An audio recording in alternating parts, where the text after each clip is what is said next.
friends, welcome back. धुरंधर 2 crazy box office. Ramayana teaser cancelled क्यों भाई? देखते हैं.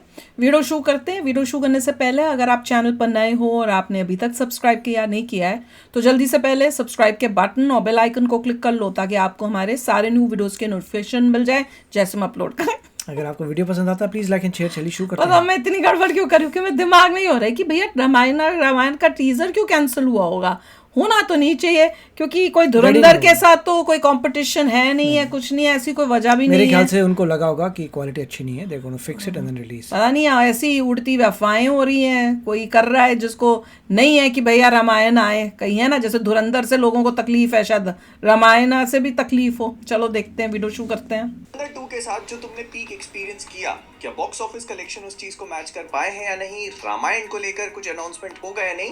इन सारी चीजों पर बात करते हैं एक एक करके. स्टार्टिंग ऑफ विद कॉकटेल 2, जो कि शाहिद कपूर, रश्मिका और कृति सेनन की अगली मूवी लव ट्रायंगल के ऊपर होने वाली है. लेकिन ये वो लव ट्रायंगल नहीं है जो तुम सोच रहे हो. They have a slight twist in it और इसके कुछ पोस्टर्स रिसेंटली रिलीज कर दिए गए. प्लस इसका एक गाना भी थिएटर्स में प्ले हो रहा है जो हमको अभी तक देखने को नहीं मिला. प्लस इसके एक पोस्टर को देख के मुझे लगा कि टैरेंटिनो वुड बी प्राउड. फिर गोलमाल 5 ऑफिशियली अनाउंस कर दी गई एक अनाउंसमेंट वीडियो के साथ. हमने किया रिएक्शन उस पे. बिहाइंड द सीन्स और मूवी की शूटिंग को बता रही है. एंड इसमें लोगों ने अक्षय कुमार को भी कंफर्म कर दिया है जो एक बहुत ही डिफरेंट लुक में नजर आने वाले हैं. आई जस्ट होप कि विलन होगा. अजय देवगन ने जो शॉट्स फायर करे थे वो कोई भी फ्रेंचाइज नहीं छोड़ता है.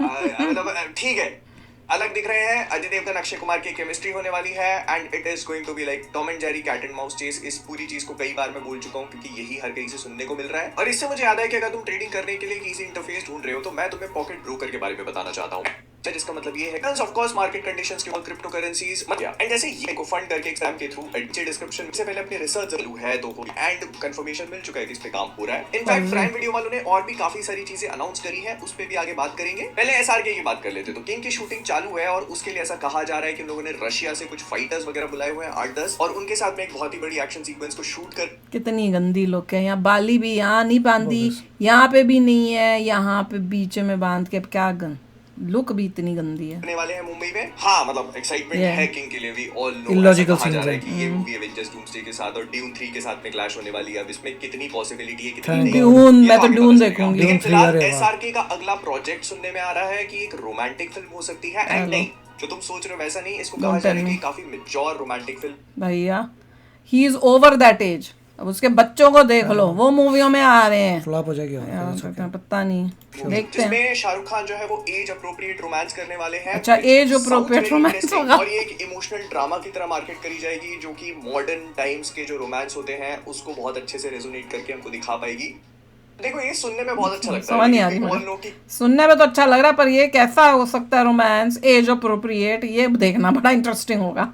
किंग भी बहुत अलग तरीके से अनाउंस हुई थी इनिशियली जब बताया गया था हमको, और आज वो कुछ और ही फिल्म है. तो जब तक इसके बारे में पता नहीं चलता और जैसे अनफोल्ड होती जाएगी मैं बताता जाऊंगा. इसलिए क्या तो सब्सक्राइब करो. फिर भाईजान की अगली मूवी बैटल ऑफ गलवान जो है उसको रीनेम कर दिया गया है. अभी बैटल ऑफ गलवान से हो चुकी है मातृभूमि में वॉर रेस्ट इन पीस. और मातृभूमि कि इंडो चाइना के जो रिलेशंस है उसके ऊपर फोकस करते हुए दे हैव सेड कि नहीं, मतलब इसमें कुछ सीक्वेंसेस को चेंज कर देना चाहिए. और मतलब है मूवी जो है वो 17 अप्रैल को रिलीज होने वाली थी but now it has been delayed to an unknown date as of now. और इसके काफी एक्सटेंसिव रीशूट्स भी हो रहे हैं. मतलब पूरी ऑलमोस्ट रीमेक हो रही होगी. 30 डेज का नया रीशूट शेड्यूल प्लान किया गया है. ऐसा बहुत है. मेक्स मी थिंक कि अब ये मूवी को काफी भयानक तरीके से ओवरहॉल करने वाले हैं. एंड अगर सूत्रों की मानी जाए तो इसके पीछे का रीजन यही है कि मूवी की स्टोरी को काफी ज्यादा ट्वीट किया जाएगा. और रीजन ये है कि जब इन्होंने अपनी जो भी चीजें रिलीज की थी उससे ऑडियंस का रिएक्शन जो है, सच्चा रिएक्शन देख के उनको दिख गया पिट जाएगी ये मूवी. मतलब है पहले ये इंडो चाइना को जो पूरा गलवान वाला मैटर हुआ था उसके ऊपर बेस्ड थी. But now they are taking a different stand in this film जो कि नाम से भी समझ में आ रहा है. Will see how it goes. फिर आ रही है रफ्तार. नहीं, ये वो रैपर रफ्तार के बारे में नहीं है. दिस इज राजकुमार राव की अगली मूवी जिसे वो आदित्य निम्बालकर के साथ मिलकर बनाएंगे जिन्होंने सेक्टर 36 जो गई थी वो बनाई है. और ये कहा जा रहा है कि जो स्टार्टअप्स और एजुकेशन इंडस्ट्री में फास्ट पेस पे चीजें मूव कर रही होती है ना उसके ऊपर बेस्ड होने वाली है. इसमें इनके साथ में होंगी कीर्ति सुरेश और ये फिल्म इसी साल 24 जुलाई को रिलीज हो भी जाएगी. फिर धर्मा प्रोडक्शंस वाले ना फुल ऑन हॉरर में डाइव कर रहे हैं. जब मैंने इसके बारे में सुना था तो मुझे भी थोड़ा डबल टेक लेना पड़ा था. But actually this is happening. कहा जा रहा है कि इनकी 3 फिल्म्स डेवलपमेंट में है जिसमें से पहली जो है वो 2 एक्ट्रेसेस की कहानी होगी. मतलब जिसमें 2 एक्ट्रेसेस होंगी और इसको डायरेक्ट करेंगे आशीष आर शुक्ला जिन्होंने इससे पहले अनदेखी और बहुत हुआ सम्मान डायरेक्ट करी हुई है. हालांकि इसकी कास्टिंग अभी ऑफिशियली कंफर्म नहीं करी गई है लेकिन कहा जा रहा है कि मूवी ऑलरेडी शूट हो चुकी है. 35 दिन का इसका मतलब एक कंटेंट शेड्यूल था. उसमें इन लोगों ने फिल्म को शूट कर लिया और हमको शायद इसका अनाउंसमेंट कुछ टाइम में देखने को मिलेगा। फिर दूसरी मूवी आदित्य रॉय कपूर के साथ में है, ये आए आए देखे क्या है। हॉरर ना हो करके स्लैशर जॉनरा को एक्सप्लोर करेगी और इसका मतलब ये है कि इसमें काफी ज्यादा गोर, वायलेंस, ब्लड, ब्रुटैलिटी देखने को मिलेगा। अब वही बनानी है। डार्क ह्यूमर के साथ में बनाई जा रही है, अच्छा। जो थोड़ा सा सटायर को कैरी करेगी, थोड़ी अब्सर्डिटी होगी। आई नाम क्या कैन है? एक्चुअली सी दिस हैपनिंग क्योंकि ये हॉलीवुड में काफी सारे ऐसे प्रोजेक्ट हो चुके हैं। मतलब यार बस करो, हॉलीवुड का ना कॉपी करो यार, खुद का ओरिजिनल धुरंधर जैसा बनाओ।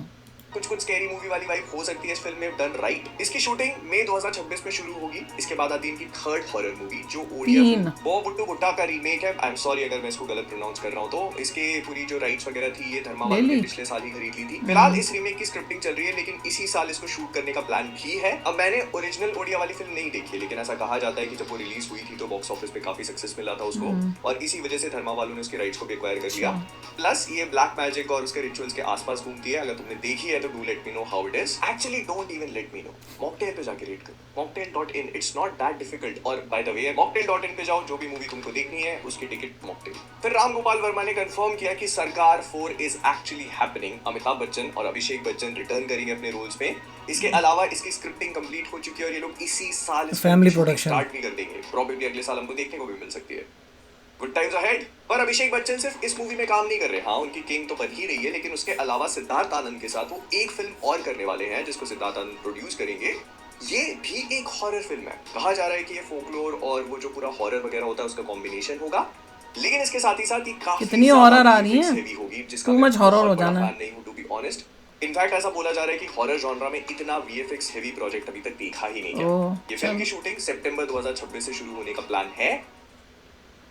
आई डोंट नो, जहां पर भी हॉरर के साथ में वीएफएक्स वर्ड जोड़ दिया जाता है ना, मैं बहुत ज्यादा एक्साइटेड फील नहीं करता उसके लिए। फिर माला माल वीकली के सीक्वल पे काम चालू हो चुका है। पुरानी कास्ट के मेंबर्स जैसे परेश रावल, राजपाल यादव और बाकी सारे लोग भी रिटर्न करने वाले हैं। इसको डायरेक्ट करेंगे अमित शर्मा, जो इससे पहले बधाई हो और मैदान जैसी फिल्म्स पे काम कर चुके हैं। इसके अलावा ये कहा जा रहा है कि कहानी नहीं होगी, लेकिन वो माला माल वीकली वाली फीलिंग्स को कैरी करेगी। एंड साथ में मतलब characters, you see where this is going right. Bhool Bhulaiyaa 1, भूल भुलैया 2, बाय दिस टाइम तुम लोग को आइडिया लग जाना चाहिए कहानी नहीं होती है, लेकिन कैसे बताऊं यार, वो कैरेक्टर्स, एक्टर्स, ठीक है, समझ जाना तुम लोग। फिर प्राइम वीडियो वालों ने अभी रिसेंटली बहुत सारी चीजों को अनाउंस किया। फर्जी 2 उसमें है, पंचायत का नया सीजन भी उसमें बता दिया गया है, बट उसकी कोई ऐसे हमको देखना पड़ेगा देखने को नहीं मिला, तो ये समझ सकते हैं कि it is quite far off as of now. जो चीजें अभी थोड़ी दूर है, मतलब शायद इस साल प्रोबेबली रिलीज ना हो, उनको इन लोगों ने कमिंग सून करके बता दिया है। इस साल ही आनी चाहिए। हाँ, बन रहा है। उसी में आती है नई नवेली, जो कि यामी गौतम की अगली फिल्म होने वाली है। ये एक हॉरर कॉमेडी होगी जिसको आनंद एल राय प्रोड्यूस कर रहे हैं, और ये इसी साल थिएटर्स में रिलीज होने के बाद प्राइम वीडियो पे आएगी। उसके बाद आशीष चंचलानी भी अपना ओटीटी फिल्म डेब्यू करने वाले हैं टीवीएफ वालों के साथ। इस फिल्म का नाम होगा कॉलेज फेस्ट, जो कि प्राइम वीडियो पे आएगी। और ये फिल्म कॉलेज के अंदर एक ज़ॉम्बी आउटब्रेक के ऊपर होगी। मतलब एक इंजीनियरिंग कॉलेज में ज़ॉम्बी आउटब्रेक हो जाता है और फिर वहां के स्टूडेंट्स इस पूरी चीज को कैसे सर्वाइव करेंगे। इसके बीच में शायद थोड़ी कॉमेडी होगी, मे बी ये लोग इस पे सीरियस ज़ॉम्बी के साथ कॉमेडी कैसे आएगी?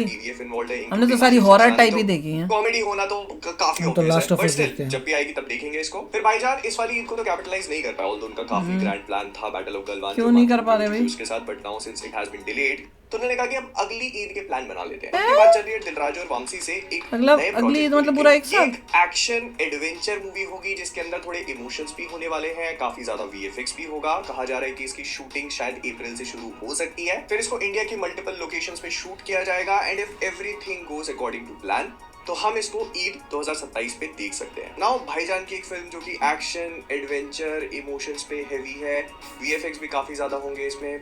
Where have I seen this before? वो राज एंड डीके के साथ जो सुपर हीरो प्रोजेक्ट डिस्कस किया जा रहा था, उसका क्या हुआ भाई? फिर प्राइम वीडियो वालों ने मिर्जापुर की भी रिलीज डेट दे दी। ये सितंबर में रिलीज होगी, पहले थिएटर्स में जाएगी, उसके बाद ओटीटी पे डेब्यू करेगी। अभी भी इसका बहुत अच्छे से क्लैरिटी नहीं दी है कि ये लोग सीजन 1 को ही रिबूट करके बना रहे हैं। जितना मैं समझ पा रहा हूँ, तो क्योंकि ये लोग उन कैरेक्टर्स को भी वापस लेके आए जो ऑलरेडी शो में, अगर आगे कोई कहानी बना रहे हैं सेम, वो तो बात है, पर अगर उसी मूवी कोई कहानी को फिर से मूवी में बना रहे हैं, आई डोंट नो वो कौन देखेगा। देखी हुई तो मेरे को है, पर मैंने तो देखी थी, मैंने थोड़ी तो देखी थी, बहुत वायलेंस था, फिर मुझे दिखी नहीं गई। ये है कि ये पर अब तो इतना वायलेंस दिखा दिया है दुनिया ने। एक वायलेंस का हॉलीवुड भरा गंद भी था इसमें, बहुत क्लैरिटी नहीं है, बट आई फील, मेरे को ऐसा लगता है कि सीजन 2 में हाफ वे थ्रू या सीजन 3 की फिल्मिंग के टाइम पे दे मस्ट हैव रियलाइज्ड कि इन लोगों ने उन कैरेक्टर्स को मार दिया जो इनको नहीं मारने चाहिए थे, और क्योंकि अगर कौन मरा मिर्जापुर था को ये? शो के फॉर्म में आगे लेके जाना है तो उनको वापस लाना तो पॉसिबल नहीं था। So the only viable solution for this was कि एक रीबूट मार के मूवी के फॉर्म में लाया जाए, और वहां पर जो गलतियां शो में करी है, मतलब उनको जिंदा रखेंगे। कैरेक्टर्स को मार दिया था, मे उनको उनको भी- ना मारे। But oh. एनीवे इसी चीज में एक और चीज अनाउंस कर दी गई प्राइम वीडियो के थ्रू, और वो था वदनंदी का सीजन 2। ये इसका क्या है? सीजन मुझे बहुत पसंद आया था। I am a Pushkar Gayatri fan, तो बहुत मैं देखना चाहता हूँ कि इन लोगों ने सीजन 2 में क्या किया है। ऐसा लग रहा है कि एक नई कहानी होगी, and I am all up for it. फिर पहले सुनने को मिल रहा था कि रामायण का जो पूरा ग्रैंड इवेंट था उसको कैंसिल कर दिया गया है, और अब कुछ भी नहीं होने वाला। प्रोबेबली रामनवमी पे हमें रामायण से रिलेटेड कुछ भी देखने को नहीं मिलेगा। लेकिन अब ऐसा सुनने में आ रहा है कि हालांकि वो लोग एक इवेंट नहीं करने वाले, लेकिन फिर भी उसका एक टीजर और पोस्टर्स वगैरह ड्रॉप करे जाएंगे, जिसमें हमको तो event क्यों नहीं कर रहे? श्री राम और यश एज रावण ये देखने को मिल सकते हैं। मतलब इनकी पहली लुक और सब चलो, कुछ देखने को मिल let's सकता है see. इसी रामनवमी पे। सो अच्छे लगे कि नहीं? एक्साइटिंग स्टफ, और मुझे बताने की जरूरत नहीं कि Namit Malhotra you have only one job. लेकिन आई गेस ये इस जॉब को नहीं करने वाले, क्योंकि अब सुनने में आ रहा है कि रामनवमी पे कोई रामायण का अनाउंसमेंट नहीं होगा, कोई टीजर नहीं, कोई क्लिप्स नहीं, कोई पोस्टर क्यों? नहीं, nothing is going to drop. इसके पीछे का रीजन मुझे नहीं पता, बट आई गेस ये क्या बात है? धुरंधर 2 के बॉक्स ऑफिस कलेक्शन तो ओहो। भाई they are something to talk about. Of तो course. प्रॉब्लम ये है कि जब मैं इस वीडियो को शूट कर रहा हूँ तो एज ऑफ नाउ जियो वालों ने ऑफिशियली कोई भी मूवी की कलेक्शंस ड्रॉप नहीं की कि ऑफिशियली कितने कमाए हैं उन्होंने, ये नहीं बताया। मतलब वो जो होता है ना डे 0, डे 1, डे 2, ना नथिंग। उन्हें पता है दबा के पैसा आना है, क्या करना आता है, वो आ रहा है, वो बटोर रहे हैं। बटोरो बटोरो बटोरो, गिनेंगे बाद में, पहले बटोर ले।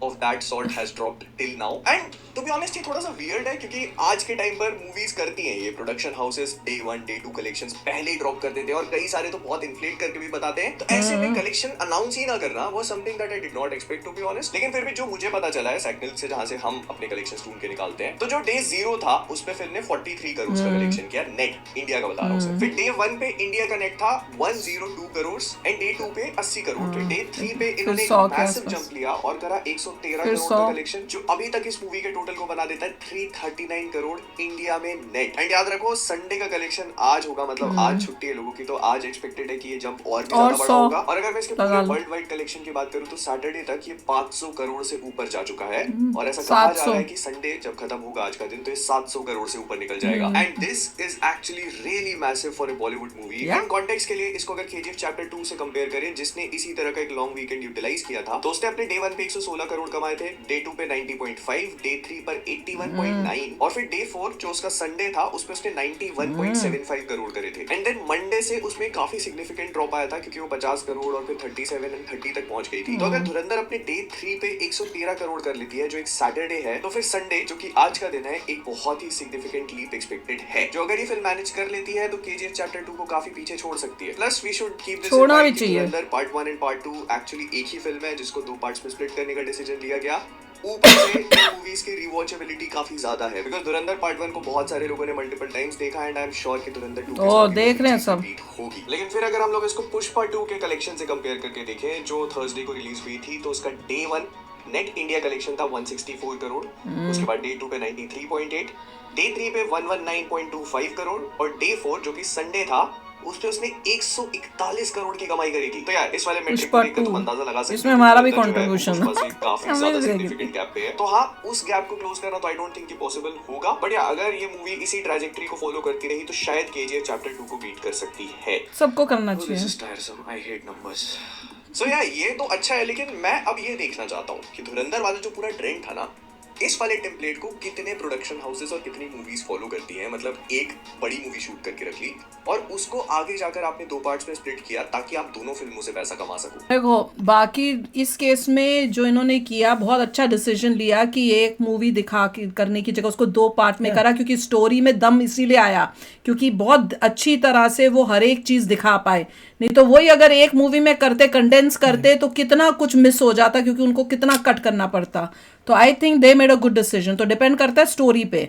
एक होता है कि आप जबरदस्ती की खींचो और लोगों को, ऑडियंस को बोर कर दो, ये वो बोर वाला नहीं था। ये खींचने की इसमें जरूरत थी कि हर एक छोटी छोटी चीज आप बताओ क्यों हुआ, क्या हुआ। 4 घंटे की मूवी ये तो बहुत अच्छी थी, बहुत अच्छी थी। मैं तो कह रही हूँ 5 घंटे की भी होती तो भी हमें कोई फर्क नहीं पड़ना था, ऐसी मजेदार मूवी थी।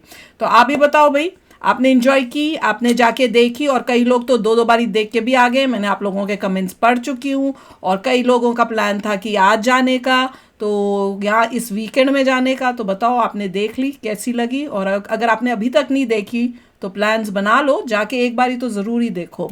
तो चलो चलते हैं, मिलेंगे नेक्स्ट वीडियो में बहुत ही जल्द। Till then take care and bye bye. तो अगर आप मेरे इस चैनल पे नए हो तो जल्दी से सब्सक्राइब के बटन को हिट करो और बेल आइकन को क्लिक करो, ताकि आपको मेरा जब नया वीडियो मैं लगाऊं आपको उसके बारे में जल्दी से पता चल जाए।